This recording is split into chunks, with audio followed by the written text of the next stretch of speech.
People have asked me about printing on paper with the Latex printer, the Latex 360 series in particular. It would also apply to the new 560 and 570 series. When printing on paper with the new Gen 3 inks, there's some things to understand to probably help you better understand the complexity of the paper market and how that affects your choices on the printer. Now, if you want to print on paper on a Latex, we'll just say 360, my first and unambiguous recommendation is there's two papers that HP manufactures. One is called, what I have here, which is the HP Professional Satin. It also comes in a gloss. And then there is the HP Everyday Satin.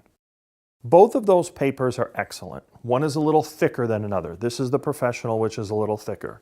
So when someone wants to print the best the printer prints on paper, this is what I choose. It is a resin coated. It is specifically developed for this generation of latex.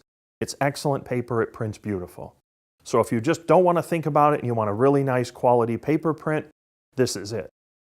Now, the resin coating, this is a higher end paper. It costs a little more. I think it's still very reasonable, but it costs a little more than some alternatives. But this is what I print on when I don't ask questions. I want quality. Your next choice, I have a couple of them that I like. The first of which is a Neenah. Now, Neenah is a large paper manufacturer. They are a manufacturer. There's three companies sort of under the Neenah umbrella, which we've used extensively, the Convert, Fibermark, and Neenah. So this is the Neenah Photo Satin. Neenah Photo Satin, I think, is on the Media Locator at this point. This is a very economical paper. It's a nice satin photo paper. This is a really good day-to-day economical choice if you want to print on poster paper. Now, another choice in the same category is made by HP. This is the premium poster paper, the HP premium poster paper. This was released this year, and this is really a replacement for the HP photorealistic poster paper. For a long time, latex users would always use the photorealistic poster paper, and on a Latex 260, it works fantastic. Well, on a 360, it doesn't work quite as well. It has to do with the way paper is formulated and the way the 360 prints using the optimizer and the way it applies ink. The 260, very good on the photorealistic poster paper. The 360, not so much. Very different animals. Very different technologically. So HP released this poster paper. This is a new formulation. This replaces that SKU. This is a good choice. This and the Neenah are two of my go-to papers, especially in the price point. Also, there's a new one from Sil in the similar price point. It's Sil Trisol. That's also quite a nice paper. It's a little thicker. I think it's 200 gram or so. I have had a chance to run it. Unfortunately, I don't have one with me, but I like a lot of the Sil papers as well. Now, I'm moving on to another type of paper. This is a wet strength paper. Now, this is also made by Neenah. It's called Fibermark Endura. This is on the Media Locator. I like the satin. They have a gloss. They have thinner versions of it too. The Endura is a wet strength poster paper.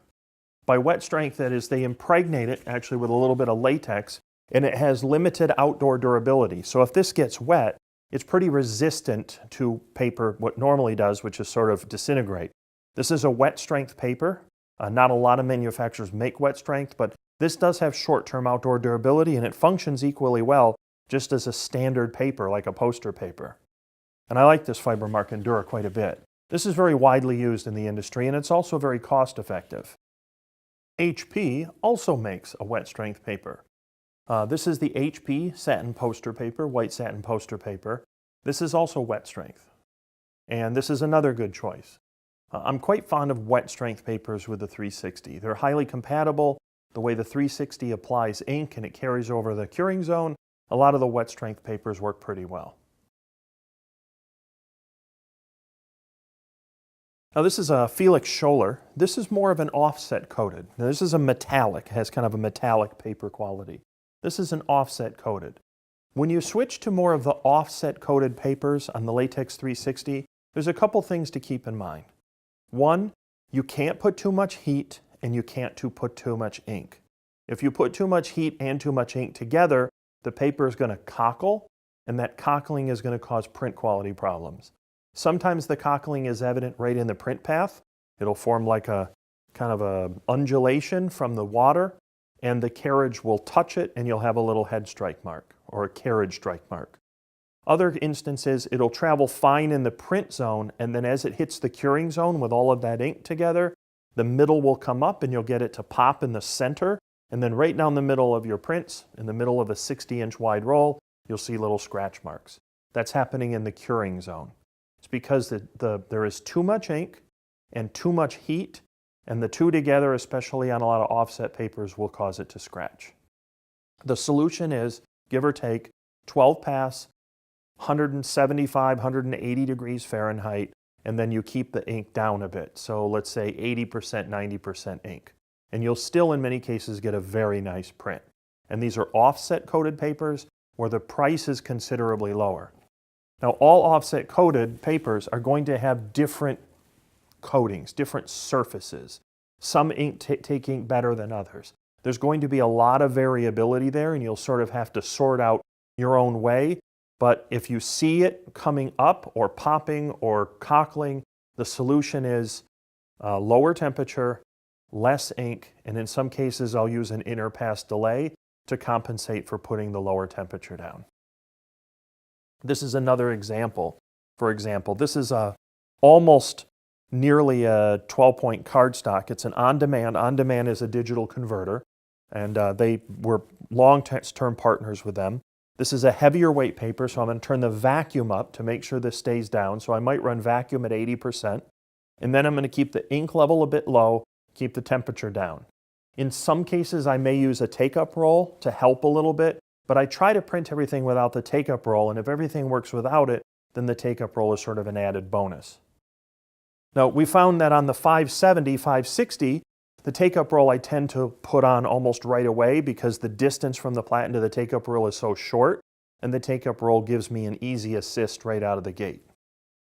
So another one, which is from On Demand Digital, this is a very inexpensive digital 100-pound silk offset. Now, if you look very closely, it'll be a little hard for the camera to pick up, but on the surface of the paper, you can see sort of a modeling effect. I can see it at an angle here. It might be kind of tough for you guys to pick up, but you'll know what I mean when you see it, especially with an offset paper. There's just a distinctive modeling pattern. So instead of totally smooth as the light hits it, there's sort of almost like a splotchiness. Not in the ink, but it almost looks like on the surface of the paper. That is the surface of the paper. That's essentially what's causing it. When you get into these lower ink or lower cost offset digital papers, which, this might cost 6-7 cents a square foot, it prints fine, but you're still going to have a little bit of that. On the bigger latex printers, the Latex 3000 series and the 1500, the way that the printer is built allows you to put more ink down efficiently and still keep the temperatures low. They also have a different paper path, which involves a great deal more tension on front and back. What those printers do is they just put a whole nother level of ink down, and that ink smooths out that irregularity. On a Latex 360, I can't put that much ink down because, as we spoke a little earlier, if you put too much ink down on an offset coated paper, the paper will react to the ink, to the amount of water in the ink basically. It will cause cockling, and you're going to have issues along those lines. So to a certain extent, the image quality on offset is good, but it's not great. And some offset papers may also have superior coatings, and those coatings may be of help. For example, there's a cardstock I've run on the 570 made by a company called Red Paper. And this has an acrylic coating on the inside of the roll. So you print on the inside of a roll on a 12-point cardstock, and even though I'm running with a low ink signature, and I'm using a lot of vacuum, and I have the temperature low, the coating is giving me more pop, and I'm getting a very nice looking print even though I'm not using very much ink. It's one of the better cardstocks that I've run because it is what I would call coating assisted. So here's here's a whole group of cardstocks. This is from On Demand, which is a cast coat, Sil Glamour Photo board, which is an S12, and then the Fibermark Luster board. Now all of those to some degree, the Luster board certainly a little bit on the Sil, which seems a little bit better. All of those have a little bit of that modeling to greater or lesser degree. And to some extent, it's going to be more or less visible depending on the images you choose to print. but you can't make that go away completely on a 300 series. These type of papers do very well on the larger printers. The larger printer also has the ability, by larger I mean the 3000s, they also have the ability to have a 6-inch core converter, which is kind of necessary as you get to cardstocks 12 point and thicker, because you really have to have that spring taken out of it, and when you put thick cardstock on a 3-inch core, it's just wound too tight, and then you have problems getting through the print path. Some other papers just of oddities and interest. This is a stone paper. This is by Mist Enterprises, and this is actually comprised of stone. I don't know if that makes it not a paper. It's a something. Maybe it's some kind of new polypropylene stone paper. But the chemistry of this is very different. And what's nice about the latex is there's really not much on a roll that one way or another I can't figure out how to run. It's just always going to be speed, temperature, and ink load, adjust the vacuum. This is very thin, so you might, I think I remember putting this on a take-up reel because if it just pushes, it tends to fold on itself. So it needs a little tension on the front to be able to run. Now this is a fine art paper. This is made by Optica 1. It's a smooth fine art paper. The print itself has seen a little bit of abuse. Normally you would print this and then you would frame it or put it under glass. This is a matte finish. When you use a high quality fine art paper, which is what this is, and this is a more expensive paper, but this prints absolutely beautiful on a latex printer. When this comes off the printer, it looks fantastic. It's a beautiful matte finish. There's no modeling whatsoever. I have a nice rich background color, but this would be designed for, say, hotels. When you go into a hotel room and you see a nice matted print, this would be the paper that they would use. And you can run this on a latex printer, and like all aqueous printers, it prints real well on this. This does not buckle, this does not cockle, this does not warp, and this does not model. It's a nice print, and that's because the paper is a very high grade, but you also see that when you check the price. I wanted to show you a few other prints. This is a Tyvek. Now there's two types of Tyvek. There's regular old Tyvek, which I'll show you in a second, and then there's HP Dupont Tyvek. Now HP's ink chemists and coaters got together with Tyvek to make a Tyvek that has a coating on it. And that coating is going to give it better image quality because it prevents the fibrousness of Tyvek from showing through. It smooths it all out, but it also costs more. But HP has had this Tyvek on the market for a long time. It's widely used by, like, the US Navy, for example, and other map companies, people that have to have prints that are very weather and water resistant and can take a lot of beating. And this Tyvek is for that. Now, I've also been given Tyvek, just Tyvek. And this is a very thin, inexpensive Tyvek. And when it prints, you can see in the black that there's a little bit of the fiber showing through. But for most applications, especially if it's, this is probably used for short-term outdoor, say, advertising. You know, in some cities where they staple everything to kiosks, this Tyvek is going to be very durable outside, more so even than a wet-strength paper. And it's very inexpensive as it goes. It's just a thin Tyvek, runs great on a latex printer. And lastly, we have our synthetic papers, sometimes called polypropylene. It's what it is. Probably the best synthetic paper right now on the market, if I were to just give you a clear direction, I'd say HP Everyday Polypropylene.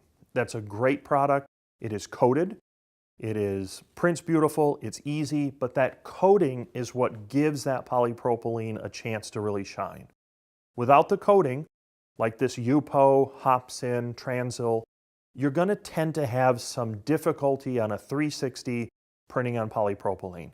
It can be done, but you're probably looking, as you see here, this is a 12 pass and it's right on the margin. I probably used a high interpass delay. Usually you're looking at 16 pass, very low temperature signature, maybe 170 degrees, 165 degrees. At a certain point when the temperature is so low, nothing is going to cure properly. This is a thicker polypropylene. I have to run low temperature and very slow. And I still can't put very much ink on it. My guess is 80% ink. If you have a polypropylene with a coating, I believe DAF makes a polypropylene with a coating. I hear that Hopsin has a version of polypropylene out there through a third party that may have a coating on it. A coated polypropylene or a coated synthetic paper is going to have a better chance on a latex, especially if it's aqueous coated. Now, with the new 560 and the 570, I haven't done it yet, but I am hearing that a lot of these polypropylenes, because of the greater efficiency of the curing zone and the ability to print more ink at a lower temperature, these all may come back into play in a big way because I'm going to have a bigger sweet spot and it's going to be easier to print on these standard grade polypropylenes.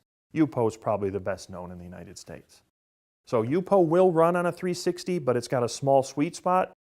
560, 570, we have very good confidence that we're going to be, much better. It'll be very saleable at a faster speed. And then the 1500 and 3000s have been able to print on all of that polypropylene and synthetic paper for a long time. Just different printers that can put more ink down at lower temperatures. Hopefully that helps with the paper proposition. There's a lot of different types of papers, and they matter to understand in how you address them on the latex printer and also to set expectations. If you just want a bulletproof paper that's going to give you beautiful results every time, yeah, that HP Professional is a nice paper. That resin-coated stuff, perfect. But you can also start experimenting with other papers depending on what the customer's expectations are and depending on what your price point is. And they will work, they do run, have at it. Just keep in mind, some papers you're really going to have to get that temperature down. You can't put too much ink down. I recommend starting it off at 12 pass, and then some cases you're going to have to get that vacuum involved as well. Because if the paper has a lot of memory and you have to fight that memory or it's trying to cockle a little bit and you have to overcome it, you're going to have to use some extra vacuum to make that go through.